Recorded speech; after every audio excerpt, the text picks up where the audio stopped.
Welcome. I have Dr. Kimberly Golden with me. Yes, I said doctor. We are partners with a bunch of health coaching things that we do. We offer a blood sugar challenge. We do a Get Fit challenge. This is my partner in those aspects. However, with all the things that we do with people getting healthy, there is another side of this, which is why I invited Dr. Kimberly on here, because the other side of that is when you are not healthy, it causes you to have, well, it could just shorten your lifespan. Let's just call it what it is. So we can shorten our lifespan in that regard. And Dr. Kimberly is going to go over some things with us in terms of insurance wise. She's kind of a specialist there. And so I wanted to bring her on and share some things about health in a sense of on the other side of health when you're not doing that. And then when you are preparing to make sure that's part of your more of your mental well-being, in a sense that your mind state is settled when it comes to what happens if something was to happen. Just to settle that extra part of stress. That's kind of a underlying thing, I believe, with a lot of people.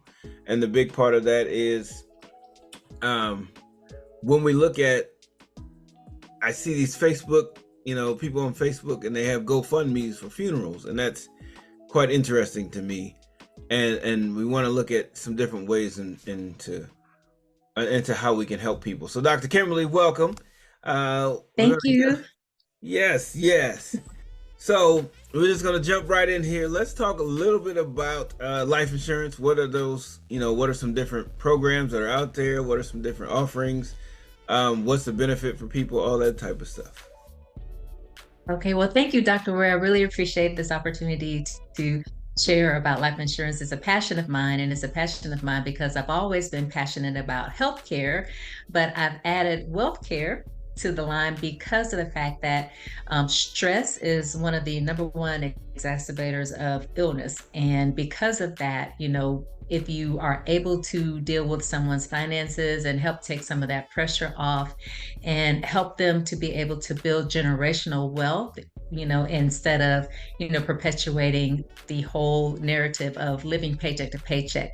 When you are able to alleviate that stress, then that's a big weight that comes off. And typically, when you are not stressed, your body is able to heal and able to function better. So this is why I'm so passionate about it. And in addition to that, September is Life Insurance Awareness Month. So this is another reason why I love being able to talk about this today. All right, great. Well, September is also my birthday month, as well Yes, as happy birthday.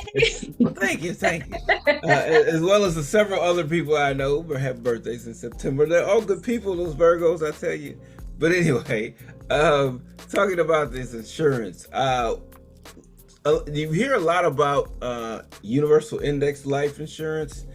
I've heard universal index life. We've heard term. We've heard whole life. We've heard several different. Well, those are the key, I think, ideas. Key ones here. So, can you break those down for us? Give us a little idea about what's what when it comes to each insurance and what makes them different. Sure. So I'll start with term. So term is probably the simplest type of life insurance that you can get. Typically, the reason why we call it term is because it only lasts for a certain period of time. It's term policy. So essentially, you can get term policies that last anywhere from 10 to 15 to 20, maybe even 30 years. And it's basically a fixed rate. There's no cash value included in the term insurance. It's simply, something that if something were to happen to you, that there would be a payout to your beneficiaries. Whole life and index universal life are plans that actually include a cash value accumulation. So, people look at them as maybe some type of investment, right? Opportunity, because there's opportunities to borrow from the cash value in these policies. And they do also include a death benefit as well. So those are more permanent policies. They do not expire unless you don't pay the premiums, but they typically do not expire. So they're what we call permanent plans. So that's the difference between the term versus like whole and index universal life. Term only is temporary. It lasts for a certain amount of years. You can certainly renew, But the whole life and the index universal life, those are permanent plans. Okay, a couple questions. One, for those people who are not like familiar with insurance or any of this, beneficiary. Can you define what a beneficiary is for people? Sure, I can. Absolutely. So the beneficiary is someone who you're actually passing down your death benefit funds to. So when you pass away, those are people that you designate that can get the money that is in your death benefit in your policy. And it can be anyone in your family, it can be anyone really that you designate. And you can have more than one beneficiary. You just have to make sure that when you put them on your policy, that the percentage that you allot to each person equals 100% overall. So you can have 1, 2, 10, 20. You can have as many as you want as long as it doesn't go over 100%. And then you can also have like someone who's like a contingent, or, someone who, like, let's just say, for instance, you put your kids as beneficiaries. Well, you can add someone else who may be like a contingent beneficiary, who can get the funds just in case, like, something happens to your kids, you and your kids, God forbid, right? Then there's someone else that can handle those funds. Or if your kids are not of age, you can designate someone who can take care of that for you. Okay, good deal. And the other part was, since we are into healthcare, how does that Yes. play in when it comes to you getting a policy? Do most of them have medical exams? Some of them don't. If you're healthier, is it cheaper in terms of premiums? I know I'm getting a little bit ahead of myself, but I just wanted to put that out there. Well, you know what? Before you answer that question, let's define what premium is and how that works with each of these different plans. So, absolutely. So, the premium is literally the cost that you pay into your insurance policy. And you're actually, let's just say you're really paying for the death benefit for the most part, depending on the type of policy that you get. But it's literally the monthly cost that you're paying into your plan. Now, you can actually structure it a little bit differently where you're not paying monthly. You can pay annually, you can pay semi annually, but your premium is what you're paying into your policy. Okay. And then the death benefit, that's basically what you're going to get in the event that you die. That's what your beneficiaries are going to Yes. receive. Yes, your insurance agent is going to typically call it the face amount, but essentially it's the death benefit. So it's whatever monies are being passed down to your beneficiary Okay. Now, when it upon comes your to, passing. okay, right, all right. So yeah, so everybody else's, so you're gone. This is everybody else's issue to deal with. And well, and Yes. that was a big issue because I find that a lot of people who, it's unexpected. So say somebody had a 20-year-old who was in a car accident and they didn't have insurance on them, or something like that, and then you see GoFundMe's all over the place, and you're trying to sort out like what's really happening here. So let's say, say you don't have a ton of finances, if people are living paycheck to paycheck, what would be, in your opinion, a great policy for them to have in terms of making sure things are covered just in case, so they wouldn't be in that type of situation? Well, that's a really good question, and that really underscores the importance of sitting down with an insured, well, I'm sorry, with a licensed professional, like myself. The reason being is because, number one, we can actually sit down with you. We will determine your insurable need. And then we will also look at your finances and find out from you, what you can afford, because we absolutely don't want to get you into something that you can't afford. And then, your policy lapse and you lose your policy because you couldn't afford to pay into it. And so typically for younger individuals, they typically will get a term policy. That's usually kind of the cheapest way to go. But when also, you'd be surprised that with children, especially, very young children, you can actually start an index universal life policy at a pretty low rate, and you get to determine what that rate is. And you can increase over time, which is one of the reasons why I like the index universal life, is because it is so flexible. With term, you have like preset amounts. We look at the amount of coverage that you want, the age of the child, and we'll talk about the other factors. And then, it's a predetermined rate based upon those factors. With an index universal life plan, you can literally kind of, with your licensed professional, actually structure it to tailor it to your goals as well as to your income. Okay, so you're essentially saying that the index universal life would probably be if you have a young child or kids who are looking to kind of build. Well, you said it's flexible. So first of all, you have to define the flexibility for us. And then on the other side of that, at what age would be a good age to start an index universal life policy? And then how does Okay. that work in terms of like you were saying that the index universal life as well as whole life have cash values and there's different things you can do with them. So I asked you probably three questions in one.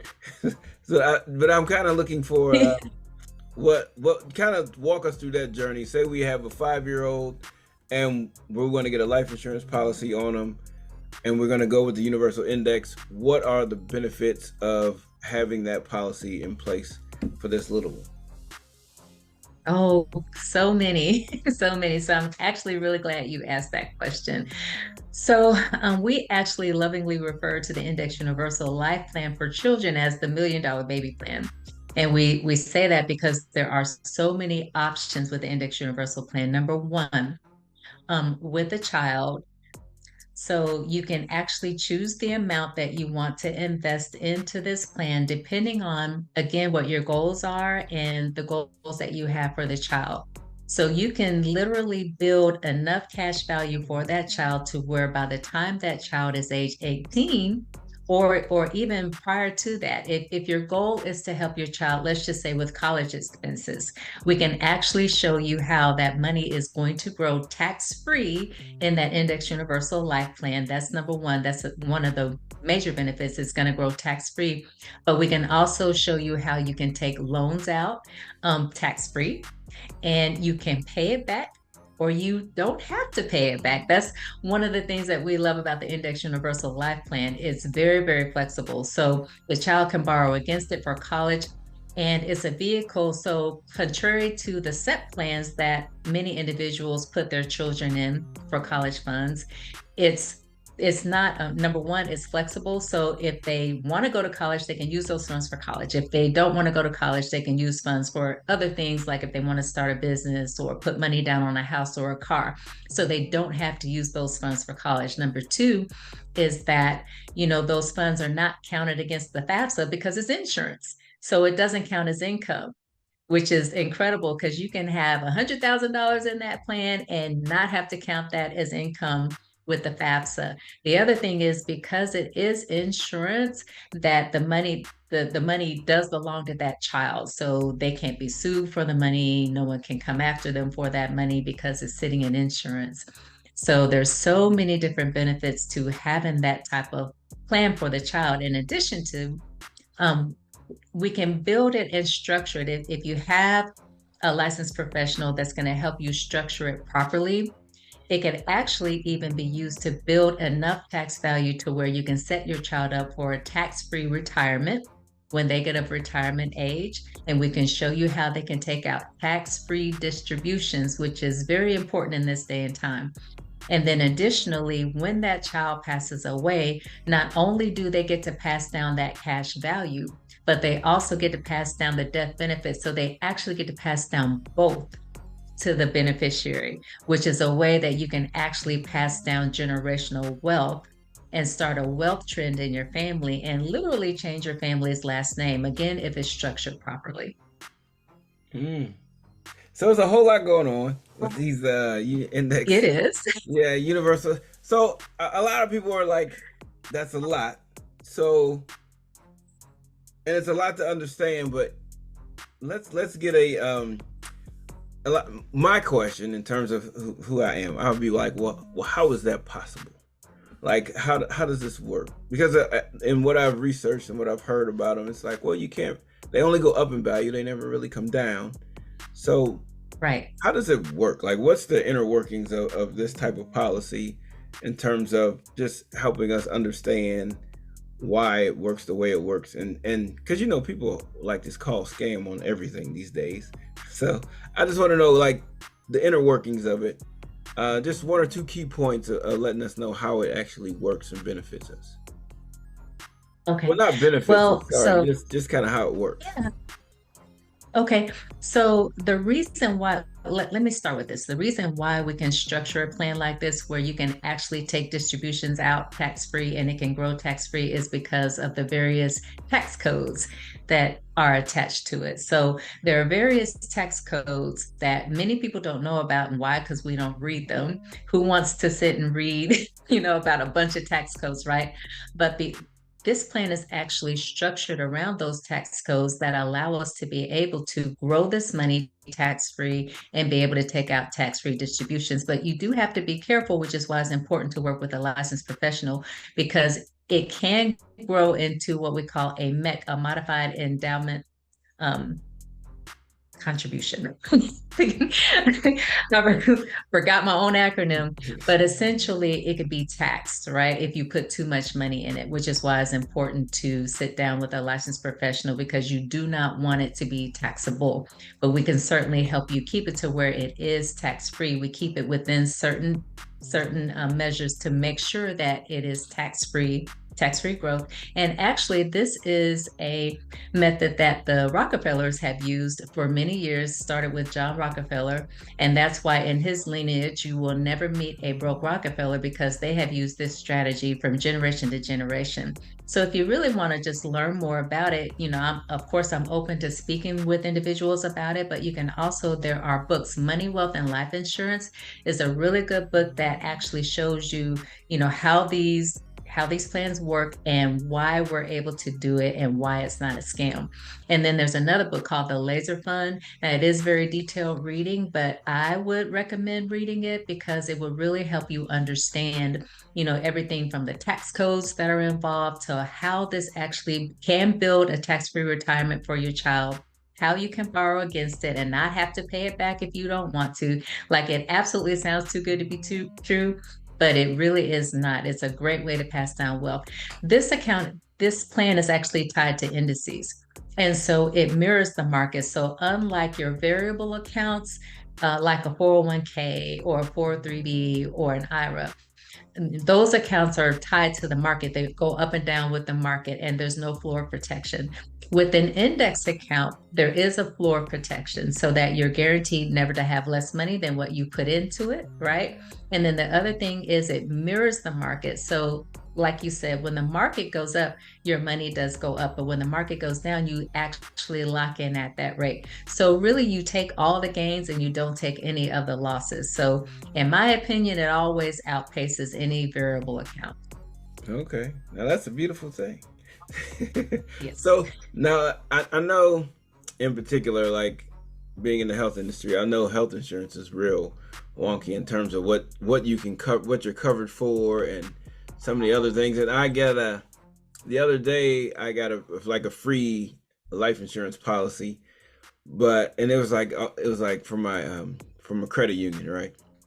And then I'm reading through the policy, and you can add more to it, add more death benefit to it, but then it's like all these exclusions, like everything is excluded in this policy. And I was like, but it was a term policy, but everything is excluded. That's great. And I was like, well, what can I how can I get any benefit out of this? Like, it would really be just Right. like five things that could happen. Like, you get shot, you die in a car accident where you have not been intoxicated or dealing with any type of alcohol or I mean drugs or anything like that. And then it's like some sort of medical procedure that was necessary, not a like elective medical procedure. Like, they had all these Right. five parameters. I was like, this is kind of ridiculous. But when it comes to Right. these other policies like an index universal life, do you need to be qualified medically in any way, shape, or form to get those? Especially like if you're on a kid, how does that play out, or how does that come into So, play? yes. So every insurance company, unfortunately, is a little bit different. They all have their own set of rules, but overall in general, so your health matters, whether you're an adult or a child, your health matters. And so there is an underwriting process. So what that literally means is they're going to look at everything. They're going to look at your height, your weight, your health. Do you have certain health conditions? How long have you had that health condition? Are you improving? Are you not? And so some insurance companies will deny because of various metrics. Others may be more lenient, but your costs may be a little bit higher. So it your age, everything matters. So, and then also one of the factors that insurance companies look at is your income. So they actually look at your age, your health, your income, plus some. Yeah, Oh, so you, yeah. with the just out of curiosity, the income, how does that impact your insurance? Well, your ability to be able to pay for it, Oh, essentially. So if you're saying that you're going to pay $1,000 a month into your plan, then you should be able to pay for that. Your insurance company is always taking a risk when they insure someone. So they want to make sure that number one, that you are insurable, that and they want to know how high of a risk you are so that they know how much to charge per month. okay. Now, I know we talked about some of the medical stuff that comes along there. Um, if you're a person who like those people who are not hypochondriacs, but the people who go quite often to the local doc in the box type situation, urgent cares, or people who just go to the emergency room all the time. Does that have a negative impact on your life insurance? It could, depending on what you're going for. Like if you're chronically going, and let's just say you're chronically going because you're seeking some particular type of medicine, they're going to want to know why. So it may or may not impact just depending on what it is. You may actually have a health condition that makes you have to go. Like say, for instance, if you have sickle cell and you have pain events that you would need to go to the emergency room. But if you're just going all the time and you're complaining about this, complaining about that, all of that goes into your medical record. And the insurance company can access your medical records, and they have a right to, because again, they need to know what level of risk they're putting themselves into when they insure you. Okay, that makes sense, I suppose. And so let's switch gears just a little bit. Um, this index universal life is obviously standing on top here, and we talked a little bit about the term. So what about Yes, when it comes to whole life? Like a lot of people is call that rich people insurance. I mean that was kind of there's a something that reason was for that. tossed around, you know. But tell us a little bit about whole life and how that works. Okay, so Wholelife again is another permanent plan, so it does not expire unless you don't pay the premiums. And so Whole Life does build a cash value, and that cash value is tax deferred. The difference between Whole Life and Universal is Whole Life is actually kind of it's less flexible. So, and I say that because with the Index Universal Life Plan, there's kind of a cushion built in. So let's just say you say that you're going to pay $200 a month, right? And so that's roughly what, about $2,400 in a year. There'll be a cushion built in there, right? So that let's just say something happens and you lose your job and you cannot pay for your policy that month. So there's enough cushion in there where you can literally call that company and say, hey, I can't afford to pay it this month. And it will be okay because your actual target premium, the target for that year, is always generally lower than what you were planning to put in for that year. So there's cushions built in there. And Oh, every year you can kind of customize it to make it to what you need to be, whether or not you want to put more in, less in. It's flexible. Whole life is not flexible like that. So, and then the other thing is that whole life is tied to dividends, whereas index universal life is tied to indices. And generally, what that means is that with the dividends, and I don't really want to go into the whole definition of what dividends are, but it's basically kind of tied to the performance of the company. And you kind of get a percentage, usually a small percentage, about 45% based on that.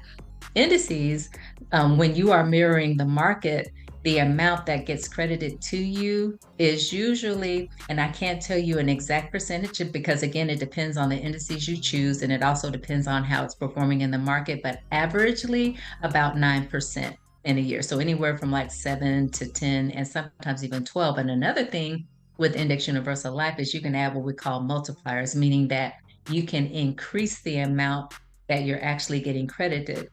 So there's the flexibility with the IUL that's not included in the whole life. And the number one big thing that I would say about the difference between whole life and index universal life, whole life is typically expensive, and that's hence the term the rich man's insurance because it's usually more expensive.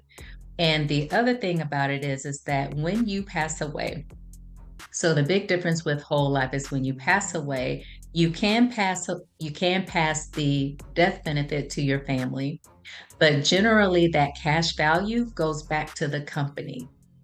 So your family won't get that unless in some cases some companies will allow you to add a rider that will allow you to pass that cash value onto your family. But in a general sense, most of the time you will not pass that cash value down to your family. With Index Universal Life, you're going to pass down both the remaining cash value plus the death benefit.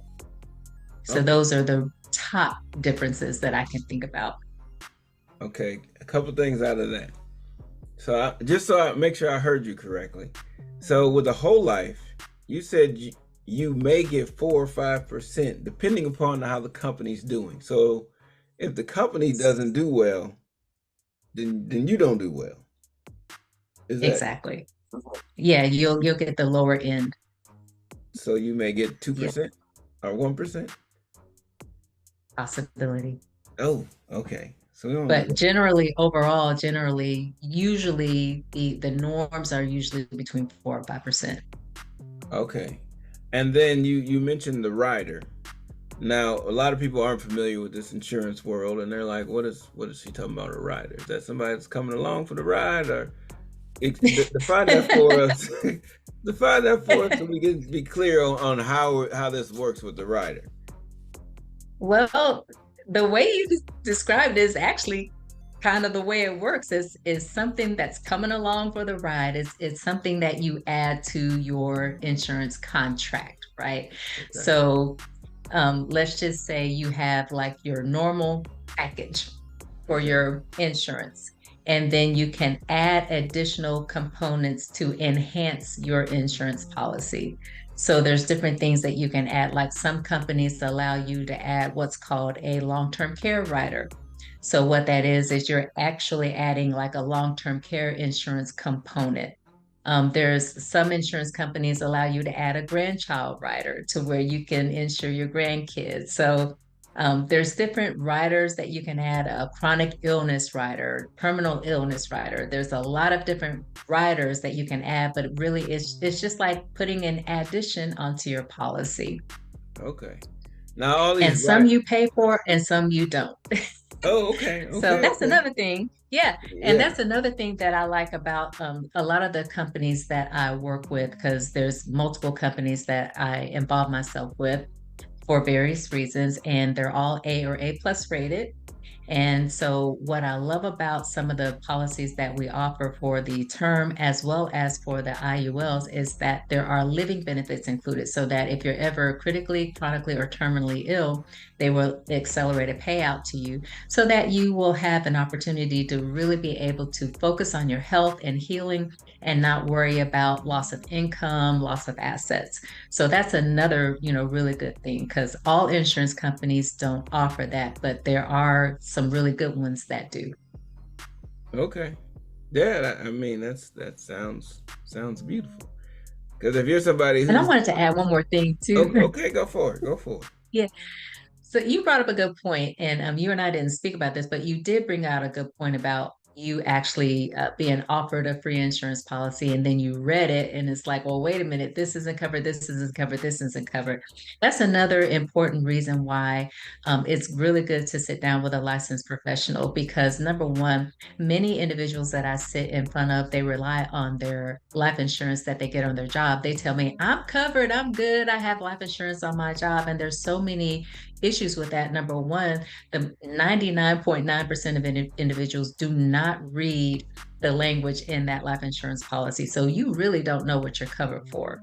And in Right. addition to that, you don't know if you have enough because you haven't sat down with someone to even determine what that insurable need is. So most people that I sit in front of are underinsured. They don't have enough life insurance. They don't know what they're covered with. And then the majority of people that I know do not work for the same company from age 16 all the way to 65. And oftentimes there are gaps. So if you leave a job and there's a gap between the time that you left that job and the time you get to the next job, and you don't have insurance in that gap, what happens if something happens to you in that gap? Then you have no insurance. So it's very important to sit down with a licensed professional and get insurance outside of that job.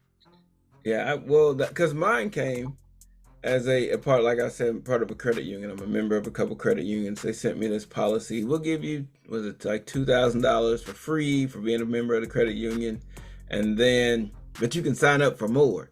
And you're thinking, oh, I got Yes. 2,000 for free. How generous. Yeah, right, exactly. And you just want to sign up, and oh, it's only $5 or $10 a month, and you can get however much, policy. But then when you read it, like I'm, one of Yeah. those people. I want to see what you're talking about. So I'm reading through it, and I'm like, ugh, this not gonna. I'm throwing money away because unless Right. three different things happen to me, this the only way somebody's gonna get paid, because everything else Only that you could three. die from by accident is excluded.